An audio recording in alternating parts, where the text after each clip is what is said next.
What if I told you that thousands of older adults are quietly setting aside their walking shoes and discovering that something as ordinary as a living room chair can transform how their bodies feel, move, and age? At first glance, that idea almost sounds like a contradiction. For years, we have associated health after 60 with movement that takes us outdoors, puts one foot in front of the other, and accumulates steps. Walking has been presented as the gold standard, the safest and most natural form of exercise for aging bodies. And yet, when science slows down long enough to look closely, not just at tradition, but at outcomes, a more complex and far more interesting story begins to unfold. In recent years, researchers observing older adults over long periods noticed patterns that didn't quite fit the conventional narrative. They followed thousands of individuals beyond the age of 65, tracking not only how much they moved, but how they moved, how their bodies responded, and how their quality of life changed over time. What emerged was not a rejection of walking, but a realization that walking alone does not speak clearly enough to the aging body. The body, especially later in life, listens for very specific signals. It responds not simply to motion, but to intention, resistance, balance, and controlled effort. One orthopedic specialist is curious about why some of his older patients seem to grow stronger and more stable despite avoiding long walks, began paying closer attention. Over several years, he observed nearly 3,000 adults and noticed something remarkable. Those who engaged regularly in simple, structured movements performed from a chair experienced fewer falls, less joint pain, and quite unexpectedly, greater muscle growth than those who relied primarily on walking. This was not because their bodies were defying biology, but because they were finally receiving the kind of stimulation aging muscles and nerves actually need. Muscle does not disappear simply because time passes. It diminishes because it no longer receives a clear message that it is required. In youth, daily life naturally provides those messages. Standing up from the floor, climbing stairs, carrying weight, reacting quickly to loss of balance, all of these actions tell muscle tissue that it must remain strong and responsive. As we age, life often becomes more efficient and more cautious.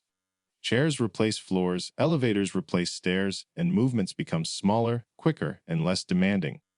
The body adapts exactly as it is designed to do. It conserves energy. It lets go of what it believes is no longer essential. Walking, especially at a comfortable pace, reinforces efficiency rather than strength. It is repetitive and rhythmic, excellent for circulation and endurance, but limited in the kind of mechanical challenge it offers. Aging muscles require moments of resistance, controlled loading, and deliberate effort to remain robust.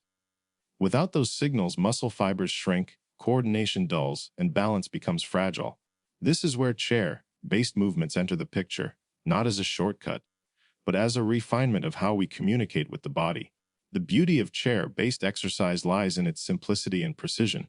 A chair provides stability, safety, and confidence. From that stable base, movements can become slower, more intentional, and more demanding in ways that matter. When an older adult performs a seated leg extension, for example, it may appear modest, but beneath the surface a complex physiological process is unfolding. The quadriceps contract against gravity, while the knee joint remains supported. Blood flow increases to the muscle and surrounding tissues.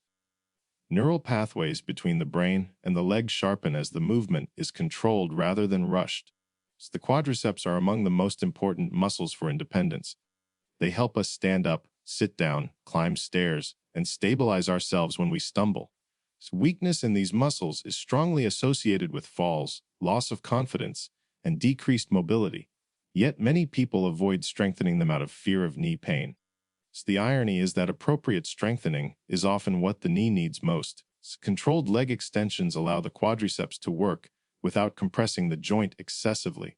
Over time, this reduces strain on the knee rather than increasing it. The pace of the movement matters deeply.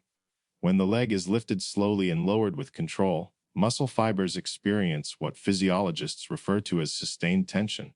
This tension recruits more fibers and encourages adaptation. At the same time, the nervous system is forced to stay engaged. It must monitor position, speed, and alignment. Thus, even the simple act of gently pulling the toes toward the shin adds another layer of information, waking up muscles and sensory receptors that contribute to balance. This is not just exercise, it is neurological training. As we move upward in the body, the role of the core becomes impossible to ignore. The core is often misunderstood as a superficial set of muscles related to appearance. In reality, it is a deep, integrated system that stabilizes the spine and connects the upper and lower body. Every movement we make relies on the core to provide a stable foundation. With age, core activation often becomes delayed or insufficient, increasing the risk of back pain and instability. Seated rotational movements gently reintroduce this coordination. By rotating the torso while the hips remain anchored, the body is asked to separate movement between regions. This separation is fundamental to a sufficient motion in daily life. Turning to look behind you, reaching for an object at your side, adjusting your balance when bumped. These actions all depend on controlled rotation. When performed slowly and with awareness, seated twists retrain the deep core muscles to engage at the right time and with the right intensity. Breathing plays a subtle but crucial role here. Exhaling during the twist helps activate deep abdominal muscles and reduces unnecessary tension. Over time, this improves spinal support and can reduce chronic discomfort in the lower back. What's striking is how such small, deliberate movements can restore a sense of connection to the body. Many older adults describe feeling more put together, more centered. After practicing these exercises consistently, upper body strength adds another dimension to independence that is often overlooked. The ability to lift, push, pull, and reach is essential for everyday tasks, from carrying groceries to rising from a chair. When upper body strength declines, people compensate in ways that strain other areas, particularly the neck and lower back. Seated bicep curls combined with overhead presses offer a practical solution.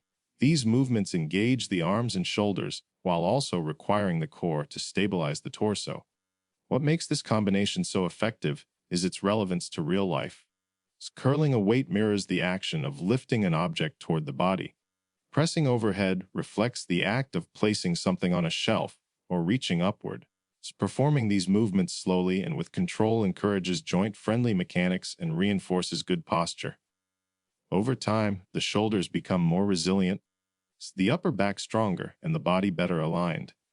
There is also a psychological shift that occurs when people realize they can regain strength safely. Fear often limits movement more than physical inability. A chair reduces that fear by offering support. From that secure position, confidence grows. Confidence, in turn, encourages more movement, creating a positive cycle of adaptation. Seated marching adds yet another layer to this evolving conversation between the body and movement. At first glance, lifting one knee at a time while seated seems almost too simple to matter. But when performed with intention, it becomes a powerful cardiovascular and neurological stimulus. Alternating leg lifts activate large muscle groups rhythmically, increasing heart rate and improving circulation. Because the body remains supported, joint impact is minimal, making the movement accessible even for those with arthritis or balance concerns. Adding opposite arm movements transforms seated marching into a whole body exercise. This cross-body pattern requires communication between the left and right sides of the brain. Neuroscience has shown that such movements enhance coordination and cognitive processing. Over time, this can translate into quicker reactions, better balance, and even improvements in mental sharpness. Movement, in this sense, becomes nourishment not only for muscles and joints, but for the brain itself. Perhaps the most profound example of chair-based movement is the chair squat. This simple act of standing up and sitting down is something we perform countless times throughout life, yet we rarely think about its significance. Biomechanically, it is one of the most demanding tasks the body performs regularly. It requires strength from the legs and hips, stability from the core, balance from the nervous system, and coordination across multiple joints. As people age, this movement often becomes a marker of independence. Difficulty standing from a chair without using the arms is strongly associated with increased fall risk and loss of autonomy. Practicing chair squats deliberately transforms this everyday task into a powerful exercise. Leaning slightly forward from the hips aligns the body's center of gravity. Pushing through the heels engages the glutes and protects the knees. Standing tall reinforces posture and balance. The descent back into the chair is where much of the magic happens.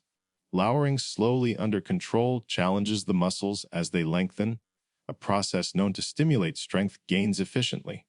This controlled lowering also trains balance during transitions, the moments when falls are most likely to occur. So over time, the nervous system becomes more confident in managing these transitions, reducing fear and hesitation.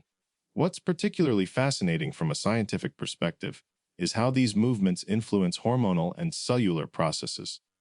Large muscle engagement stimulates the release of growth-related signals that support tissue maintenance. Bones experience mechanical loading that encourages them to retain density. Even the immune system appears to benefit from regular, moderate muscular activity. The body responds not because the exercise is intense, but because it is meaningful. All of these adaptations challenge the idea that aging inevitably leads to decline. Biology tells a different story.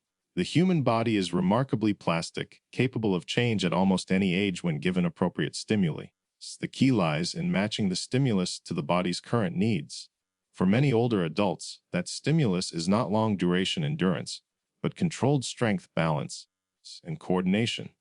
There is also a deeper human element to this shift. Aging often brings a sense of vulnerability, a feeling that the body is no longer reliable. Intentional movement restores a sense of agency. Each repetition becomes a quiet affirmation that the body can still learn, adapt, and respond. This sense of agency has measurable effects on mental health, motivation, and even pain perception. Pain itself deserves careful reflection. Chronic pain is not merely a signal of damage, it is an experience shaped by the nervous system, influenced by fear, expectation, and movement patterns. When movement is avoided, the nervous system becomes more sensitive, interpreting normal sensations as threats. Gentle, consistent movement recalibrates this system. It teaches the brain that motion is safe, reducing the intensity and frequency of pain signals over time. The reduction in reliance on pain medication observed in those practicing chair-based exercises is not surprising when viewed through this lens. Strengthened muscles support joints more effectively. Improved circulation reduces inflammation. Enhanced confidence reduces fear-related tension. Together, these factors create an environment in which pain becomes less dominant. What makes all of this especially compelling is its accessibility. These movements require no special equipment, no gym membership, no complex choreography. They can be performed in short sessions, woven into daily routines, even done while watching television. This lowers the barrier to consistency, which is the true driver of adaptation. The body does not require perfection. It responds to regular, appropriate challenge. Consistency also allows the nervous system to integrate these movements into everyday life. Standing becomes easier, walking more confident, reaching less effortful. These improvements compound over time, supporting independence and quality of life. For many, this represents a shift from managing decline to cultivating resilience. It's important to recognize that this approach does not dismiss walking or other forms of activity. Rather, it expands the conversation. Walking remains valuable, but it is no longer the sole pillar of movement after 60. Strength, balance, and coordination deserve equal attention. Chair-based exercises provide a practical and scientifically grounded way to address these needs. In reflecting on all of this, one begins to see aging not as a process of inevitable loss, but as an invitation to adapt differently. The body changes, yes, but it does not lose its capacity to respond. It simply asks for clearer communication. When we offer movements that are deliberate, supportive, and meaningful, the body answers in kind. Perhaps the most profound insight here is not about exercise at all, but about how we relate to our bodies as we age. When we approach movement with curiosity rather than fear, with patience rather than urgency, we create space for change. A chair, often associated with rest or limitation, becomes a symbol of possibility. It reminds us that strength does not always require standing tall or moving far. Sometimes it begins by sitting still, paying attention, and moving with purpose. So when we see older adults quietly setting aside their walking shoes, it is not an act of giving up. It is an act of choosing a different conversation with the body, one that respects its needs, honors its capacity for adaptation, and recognizes that even in later years, growth is not only possible but profoundly human.